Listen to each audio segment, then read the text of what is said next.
Ngayon ang ating i-recap ay isang movie na pinamagatang The Pickup, na ipinalabas taong 2025.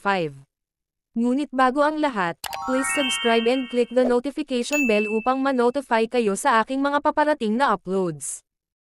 Isang binata na nagngangalang Travis ang nagsimulang magtrabaho, bilang driver ng truck para sa Guardian Armored Services. Dumating siya sa bangko para kunin ang pera, at napansin ang magandang kliyente na si Zoe na nanghiram ng kanyang ballpen. Ibinalik ito ng babae kasama ang isang sulat, ngunit natarante si Travis, iniisip na sinusubukan siyang pagnakawan. Binunot niya ang kanyang baril at lahat ng nasa silid ay nagtakbuhan upang magtago. Gayunpaman, iginiit ni Zoe na dapat niyang basahin ang sulat, at nakita ni Travis na ibinigay lang ng babae ang kanyang numero.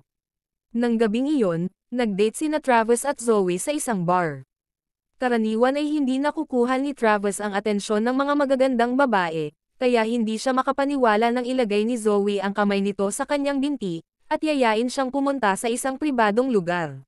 Isang araw ng Lunes, ginising ni Russell ang kanyang asawang si Natalie ng 4 AM, upang batiin ito ng maligayang ika-25 anibersaryo. Nagtatrabaho rin si Russell para sa Guardian, at pagod na pagod si Natalie sa mga shift ng asawa, ngunit nangako si Russell na magre-resign sa loob ng 6 na buwan. Kasabay nito, nagising si Travis ng mag-isa at napagtanto na late na siya sa trabaho. Sa opisina, nagalit si Russell nang matuklasan na naka-assign siya sa isang mahabang ruta, kahit na humiling siya ng mas maikling shift 1 linggo na ang nakalipas, para makasama niya ang kanyang asawa. Nagreklamo siya sa kanyang amo na si Clark, ngunit pinilit siyang sumunod sa mga patakaran. However you want. This is your job. All right. I'll do the shift. Okay, who am I gonna be with? Where's Travis? Yo! Mas lalong nadismaya si Russell, nang nalaman niyang magiging partner niya si Travis, na itinuturing niyang nakakainis. Samantala, ikinwento ni Travis sa kanyang mga katrabaho ang tungkol sa date nila ni Zoe, ngunit pinutol siya ni Russell at pinagalitan dahil sa pagiging late, at pagsusuot ng uniforme pagkatapos ng oras ng trabaho. Gusto ni Travis na mag-usap at binanggit na pumasa siya sa driving test para sa Metro Police Department, ngunit hindi interesado si Russell sa kanyang buhay. Ang mas malala pa, patuloy na gumagawa si Travis ng mga nakakainis na bagay, tulad ng pagdadala ng mabahong sandwich para sa tanghalian, at pagsasabing iihi siya sa gunport para maiwasang mahinto ang truck, at masiguro na makakauwi si Russell sa oras. Samantala, nakipagkita si Zoe kina Miguel at Banner. Ipinaliwanag niya na nakalap niya ang ilang impormasyon, tungkol sa ruta ng isa sa mga truck mula sa Guardian Armored Services, at gusto niya itong pagnakawan. Hindi masyadong gusto ng mga lalaki ang isa't isa, ngunit pumayag silang sumali sa misyon para sa pera. So, I'm all in. Banner? Yeah, I'm in. Cool.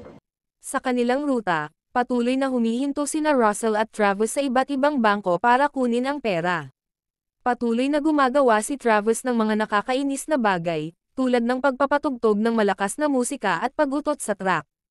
Habang nagmamaneho sila sa kanayunan, tumawag si Clark, dahil nalaman niya ang tungkol sa pagbunot ni Travis ng kanyang baril sa bangko noong isang araw. Tiniyak sa kanya ni Travis na ito ay isang hindi pagkakaunawaan, ngunit isiniwalat ni Clark na ang insidente ang dahilan kung bakit tinapos ng bangko ang kasunduan sa kanila. Dahil dito, agad niyang tinanggal si Travis sa trabaho. I mean, come on, man. Besides, the investigators took it already. You're fired. I want your badge and gun, you understand? Pagkatapos ng tawag, nagkaroon ng breakdown si Travis. Sinisi niya ang kanyang sarili sa klase ng pamumuhay, at nang sinubukan siyang pakalmahin ni Russell, ipinaliwanag ni Travis na ang kanyang buong pamilya ay nasa law enforcement, ngunit hindi niya sila nahahabol. Sa sandaling iyon, napansin ni Russell na may 2 sasakyan na sumusunod sa kanila. Hey, yo, you seeing this? Nang sinubukan silang lampasan ng isang sasakyan, minaneho ni Travis ang truck sa gilid at itulak ito palayo sa kalsada. Gayunpaman, sinabihan siya ni Russell na dahan-dahan lang at umatras si Travis, para palampasin ang sasakyan. Lumapit din ang kabilang sasakyan at napansin ni Russell na lahat ng driver ay nakasuot ng helmet. Isa sa mga taong ito ay nagpakita ng karatula na nagsabing huminto sila upang hindi sila masaktan. Dahil dito, sinubukan ni Russell na humingi ng tulong. Sa kasamaang palad, nasa dead zone sila at walang signal. Nagpakita ang magnanakaw ng mas maraming karatula na nagpapakita na alam nilang dead zone ito at nag-iisa lang ang track. Napagtanto ni Russell na mayroon silang impormasyon mula sa loob tungkol sa kanilang ruta. Patuloy na sinasabi sa kanila ng mas maraming karatula na huminto kung ayaw nilang masaktan, ngunit tumanggi ang dalawa na makipagtulungan. Isa sa mga driver ang naghagis ng tear gas sa loob ng sasakyan, na naging dahilan upang mawalan ng kontrol si Travis sa truck. I can't see!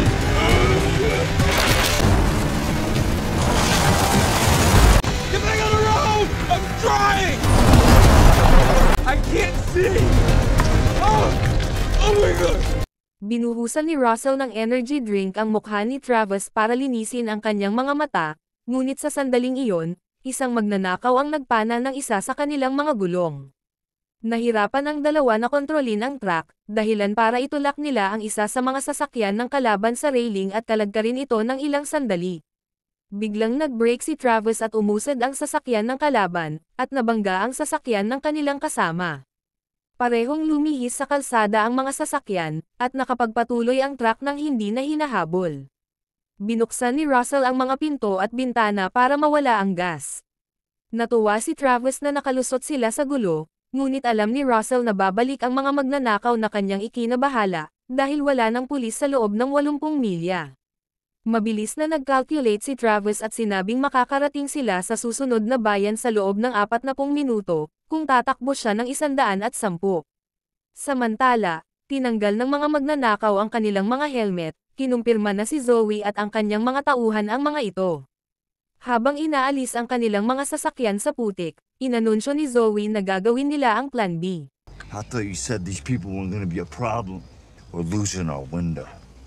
Go to Plan B. Kalaunan, nagsimulang bumagal ang takbo ng truck dahil sa sirang gulong.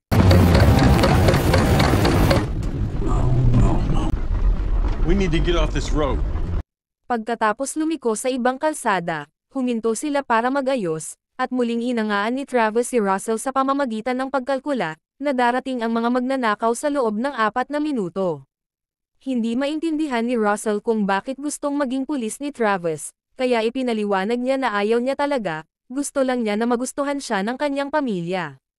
Nang dumaan ang isang sibilyang sasakyan, sinubukan ni Travis na humingi ng tulong, ngunit hindi siya pinansin. Maya-maya, dumating ang pangkat ni Zoe sa pangunahing kalsada at hindi nakita ang truck, kaya napagtanto nilang lumiko ang dalawa at ginawa rin ang pareho. They turned off. They turned off! Nang makita nila ang mga sasakyan ng magnanakaw, bumalik sina Travis at Russell sa truck at umalis, na nagdulot ng isa pang habulan. Nagmaneho si Travis sa pagitan ng mga sasakyan upang bumalik sa pangunahing kalsada, ngunit mabilis na lumiko ang mga magnanakaw upang sundan sila. Sinubukan ni Travis na gumawa ng isang nakakabaliw na trick na sa kasamaang palad ay nagkamali, naiwan ang truck na naipit sa pagitan ng mga sasakyan. Matapos may tali ang lubid, umakyat si Miguel sa ibabaw ng sasakyan at tumalon ng malakas upang lumapag sa truck. Inalog ni Travis ang truck upang subukang ihagis siya. Gayunpaman, hindi nagpatinag si Miguel at binangga ng iba pang mga magnanakaw ang truck para pabagalin ito. Gumamit si Miguel ng blowtorch para simulan ang pagsira ng pinto. Itinulak ni Travis ang kotse sa harap nila para subukang makatakas. Dahil nakatigil ang kotse, binunot ni Russell ang kanyang baril at pinaputukan si Miguel, na agad namang gumanti.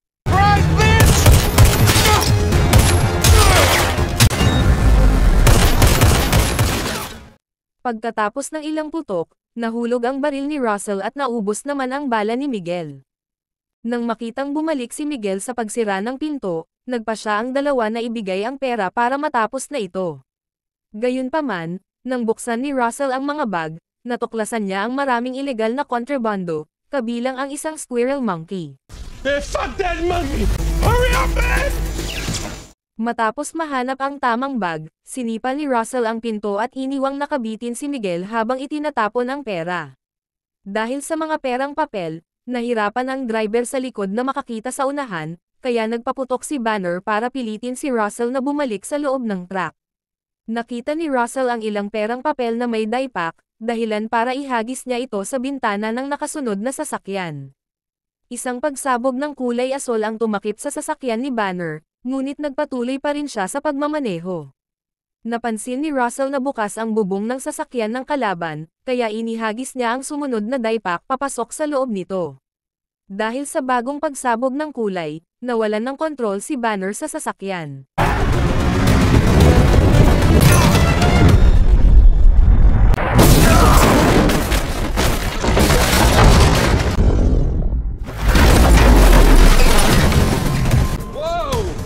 Tumalon si Miguel sa loob ng truck at nagsimulang makipaglaban kay Russell, at sinubukan na kunin ang baril, kaya isang bala ang tumama sa kisame ng truck. Sa sandaling iyon, tumawag si Clark sa radyo, ngunit maraming static sa linya kaya hindi nasabi ni Travis ang nangyayari. Nagawa ni Russell na makalamang kay Miguel, binugbog ito bago inilagay ang isang die pack sa loob ng kanyang vest at literal na sinipa palabas. Sumabog ang die pack nang bumagsak si Miguel sa sasakyan ni Zoe, na nasusunog na dahil sa blowtorch. Gayunpaman, ayaw sumuko ni Zoe at sinundan pa rin ang kanilang truck. Dahil dito, kumuha si Russell ng isang bag ng mga barya at inihagis ito sa sasakyan. Nabasag ang bintana at natumba ang sasakyan sa kalsada, kung saan ito bumangga at sumabog bago gumulong pababa ng burol. Ipinagdiwang ng dalawa ang kanilang tagumpay. Hindi alam na tumalon palabas ng sasakyan si Zoe bago ang pag-atake, at ngayon ay nakasabit sa likod na pinto ng truck. Habang nagrereklamo si Russell tungkol sa isang sugat sa kanyang binti mula sa away, pumasok si Zoe sa loob at kinuha ang baril ni Miguel, bago ibunyag ang kanyang presensya. Sa sumunod na eksena, makikita na nakatali sina Russell at Travis sa loob ng isang barn. Nang tanggalin ni Zoe ang kanyang helmet, napagtanto ni Travis na sinabi niya sa dalaga ang lahat tungkol sa kanyang trabaho noong araw ng kanilang date, at siya ay nasuka. Sinuri ni Zoe ang kanilang mga jacket kung sakaling mayroon silang itinatago, at natagpuan niya ang wedding ring nina Russell at Natalie. Kinuha niya ang singsing at binaril ang random na bote, para tumahimik ang nagrereklamong si Travis. Isiniwalat ni Zoe na ang truck ang tangi niyang layunin, at hindi ang pera. Ngayong wala nang magawa ang mga kasamahan niya sa team, gusto ni Zoe na tulungan siya nina Russell at Travis na tapusin ang kanyang misyon o papatayin niya sila. Walang ibang magawa ang dalawa kundi ang sumang-ayon. Sa loob ng truck, hiniling ni Travis kay Zoe na wag sabihin kay Russell na magkakilala sila. Pumayag si Zoe at kinumpirma na peke ang numerong ibinigay niya kay Travis, ngunit inamin na nag-enjoy noong araw ng kanilang date. Nang pumasok si Russell sa truck, hiniling ni Travis kay Zoe na iuwi si Russell sa oras ng kanyang anibersaryo. Samantala, nagkita sina Banner at Miguel. Mayroon silang ilang sugat, ngunit walang malala. Napagtanto ni Banner na iniwan sila ni Zoe at inanunsyo niyang papatayin niya ang babae. I'm gonna kill this bitch. Maya-maya, nakaalis ang truck sa dead zone, kaya inutusan ni Zoe si Travis na tawagan si Clark at umakto ng normal. Tumawag si Travis at nagawang magbiro, ngunit hindi ibinunyag ang totoong nangyayari. Pagkatapos ay sinabi niya kay Zoe na tinanggal siya sa trabaho, at tinukso siya ni Russell na sinabing umibig siya sa isang babae mula sa bangko. Sa sandaling iyon, tinawagan ni Natalie si Russell, at sinabi ni Zoe na sagutin ito at umakto din ng normal. Hindi sinabi ni Russell ang kahit ano sa kanyang asawa, ngunit ang kanyang tono ay may tensyon. Tumawag si Zoe sa isang kontak para kunin ang address, para may hatid ang truck at ipinaliwanag kina Russell at Travis na kung hindi niya madalas tatawagan ang kanyang kontak, may mamamatay na kakilala nila. Kalaunan, nakarating sila sa isang bayan at tumungo sa pagawaan ng mga sasakyan, kung saan kinumbinsi ni Zoe ang isang matagal ng kaibigan na kumpunihin ang truck, nang hindi siya malalagay sa gulo. Pagkatapos ay nagsuot ng uniforme ang tatlo at pumunta sa isang restaurant upang kumain, at maghintay matapos ang paggawa ng truck. Bago sila pumasok, ipinakita ni Zoe sa kanila ang live footage sa kanyang telepono, na nagpapakita na may mga taong nagbabantay kay Natalie, at mamamatay siya kung susubukan nila ang anumang bagay. Doon ay ipinaliwanag ni Zoe na gusto niya ang kanilang truck para makapagnakaw sa isang kasino. Papasok sila na magpapanggap na tunay na pick-up service, at lalabas na dala ang lahat ng kita sa buong linggo.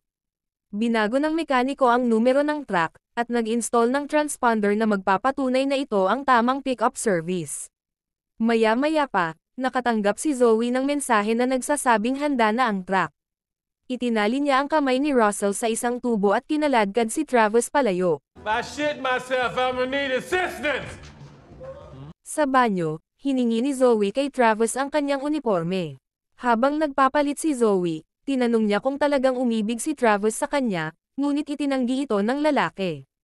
Nang bumalik sila sa mesa, natuklasan nila na nakatakas si Russell sa pamamagitan ng pagputol ng tali, gamit ang isang basag na tasa. Agad silang lumabas para hanapin siya, ngunit si Russell naman ay sumugod kay Zoe mula sa likuran. Nagpumigla sila ng ilang minuto, at ginamit ni Travis ang pagkakataong iyon para kunin ang baril, at humingi ng proteksyon si Russell kay Zoe para sa kanyang asawa. Tinanong ni Travis si Zoe kung okay lang ito, at gumamit ng palayaw bago ibinigay sa babae ang baril, na nagpaisip kay Russell na si Travis ang inside man.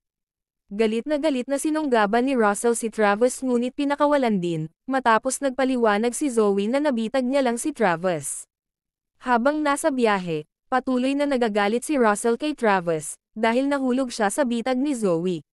Samantala, dumating sina Miguel at Banner sa pagawaan ng sasakyan, at binaril ang binti ng mekaniko para sa impormasyon ng kinaroroonan ni Zoe. Pagkatapos magbunyag ng mekaniko, binaril nila siyang muli para tuluyan ng mamatay. Ilang minuto bago ang pagnanakaw, inihanda ni Zoe ang mga gamit, at itinali si Travis dahil sa pagkakataong ito ay si Russell ang kanyang magiging kasama. Isang pagtatalo ang naganap, kung saan sinabi ni Travis ang pagiging kriminal ni Zoe, dahilan upang magbahagi siya ng isang kwento.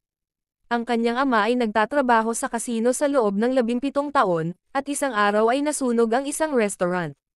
Ang kasino ay may sistema upang protektahan ang pera, na naging sanhi ng automatic na pagsasara ng lahat ng mga pinto. Maraming gwardya ang nakulong sa loob, kaya ang ama ni Zoe ay pumasok upang pigilan ang isang pinto mula sa pagsara upang mailigtas ang kanyang mga katrabaho, ngunit namatay ito sa proseso. Sa halip na bayaran ang kanyang ama, sinabi ng pamunuan ng kasino na hindi siya mamamatay kung hindi siya umalis sa pwesto, kaya kasalanan niya iyon. Si Zoe ay 12 taong gulang noon, at siya at ang kanyang ina ay naiwan na walang-wala. Mula ng araw na iyon, nangako si Zoe na maghihiganti at babawiin ang pera. Ang pag-uusap ay naputol ng pagkatok ni Natalie sa bintana ng truck, dahil na-track niya ang lokasyon ng telepono ni Russell. Sinubukan siyang paalisin ni Russell, ngunit pinapapasok siya ni Zoe at itinali para hindi masira ang plano. This is all my fault. Oh my God! I'm gonna need to tie you up. Nagmaneho ang grupo papunta sa kasino, habang minomonitor ang frequency ng totoong truck para kung sakali. Naghinala ang mga gwardya ng kasino dahil dumating ang truck 15 minuto ang aga, ngunit pagkatapos nilang escan ang ID tag, pinapapasok nila ang mga ito. Here we go. Sa garahe, nagtanong ang isa pang gwardya tungkol sa mga karaniwang pick-up guy, kaya gumawa ng kwento si Russell tungkol sa pagpapalit ng mga empleyado ng kumpanya. Naniwala ang gwardya, at sinabing walang magiging hangal para magnakaw ng isang armored truck. Samantala, narinig ni Travis sa radyo na paparating na ang totoong pick-up truck at gusto nitong umalis, ngunit pinilit siya ni Natalie na manatili. Ipinaliwanag ni Travis na umiibig siya kay Zoe kaya pinagalitan siya ni Natalie, dahilan para magreklamo ito at aksidenteng nabunyag na kay Zoe ang wedding ring nila ni Russell. Matapos dumaan sa maraming gates, nakarating sina Russell at Zoe sa vault. Gayunpaman, kailangan nilang maghintay para sa pera, dahil kumukuha ng larawan dito ang isang WWE champion. Alam ni Zoe na mauubusan na sila ng oras, kaya sinabi niya sa wrestler na ang kanyang karibal ay nagta-trash talk sa kanya ng live sa TV. Nagalit ang wrestler at umalis para ayusin ito. Inilagay ang pera sa isang kahon, at nagsimulang lumabas ang dalawa kasama ang gwardya. Sa kalagitnaan ay naantala sila ng manager, na pumihil kay Zoe dahil nakilala niya ito bilang anak ng namatay na empleyado. Nagpakita siya ng simpatsya sa sitwasyon nito, na sinabing namatay ang kanyang ama bilang isang bayani, ngunit hindi siya binigyan ng hustisya ng mga nakatataas. Nagkunwari si Zoe na maunawain para umalis na ang manager. Nakarating sila sa truck at sinigurado ni Russell na hindi hahawakan ng gwardya ang pinto, sinasabing iyon ay isang protokol ng kumpanya. Inilagay ang pera sa likod, at sa wakas ay umalis na ang grupo, ngunit kasabay nito, dumating ang tunay na pick-up truck. Mabuti na lang at nakaalis ang team ni Zoe sa casino, bago pa man makita ng mga gwardya ang truck na paparating. Napansin nila ang isang sasakyan ng pulis sa kanto, ngunit buti na lang at papunta ito sa ibang lugar. Kalaunan, pumasok ang grupo sa isang inabandonang garahe, kung saan itinago ni Zoe ang isang sasakyan para makatakas. Ngayong may pera na siya, wala na siyang pakialam kung umalis ang iba. Sa puntong iyon, isang sasakyan ang biglang pumasok sa gate at bumangga sa truck, dahilan para dumulas ito hanggang sa tumama ito sa pader.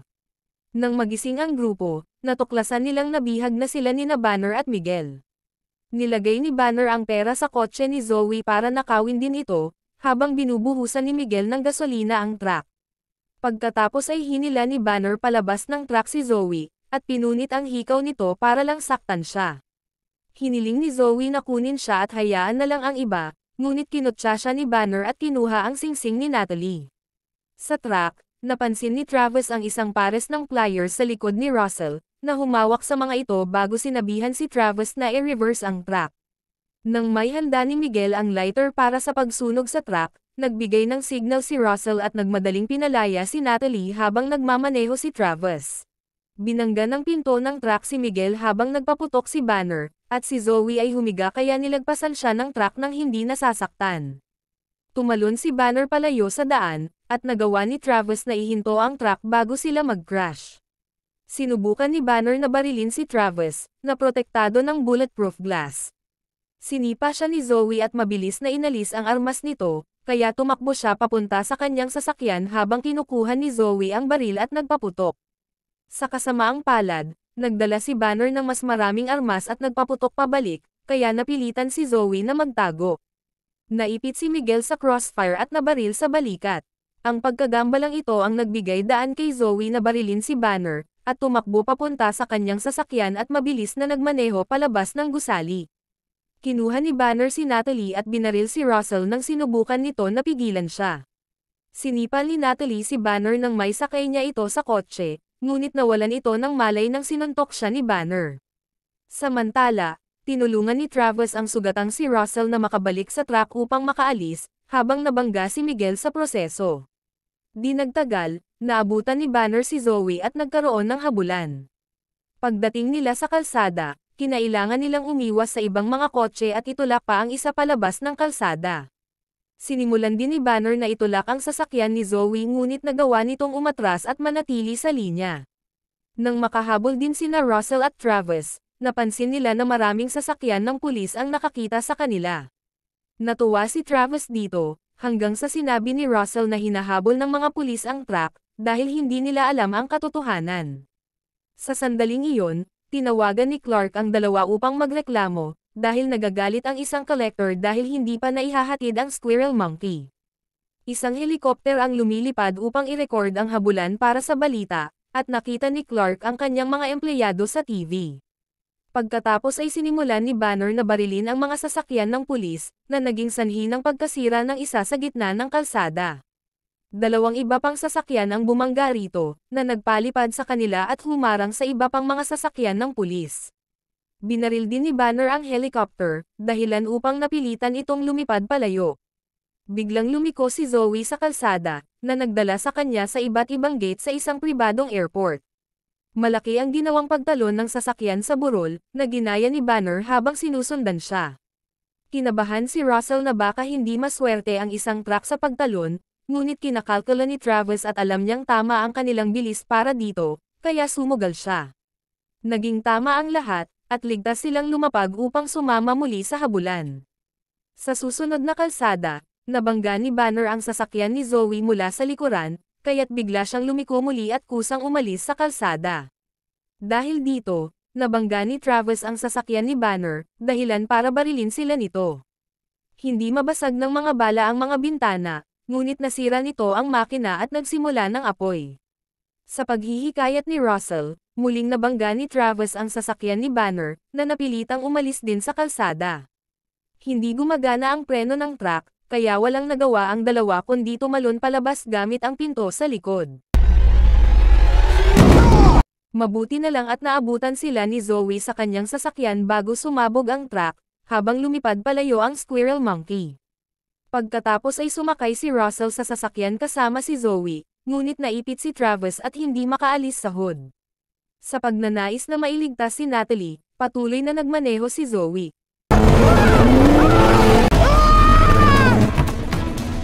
Slow down! Go faster! Slower! Nang magpaputok si Banner, huminto ang sasakyan malapit sa kanya at nagtago silang tatlo sa likod nito. Dahil marami siyang dala na bala, patuloy na nagpaputok si Banner nang walang tigil. What do we do? Gayunpaman, bigla siyang inatake ni Natalie mula sa likuran.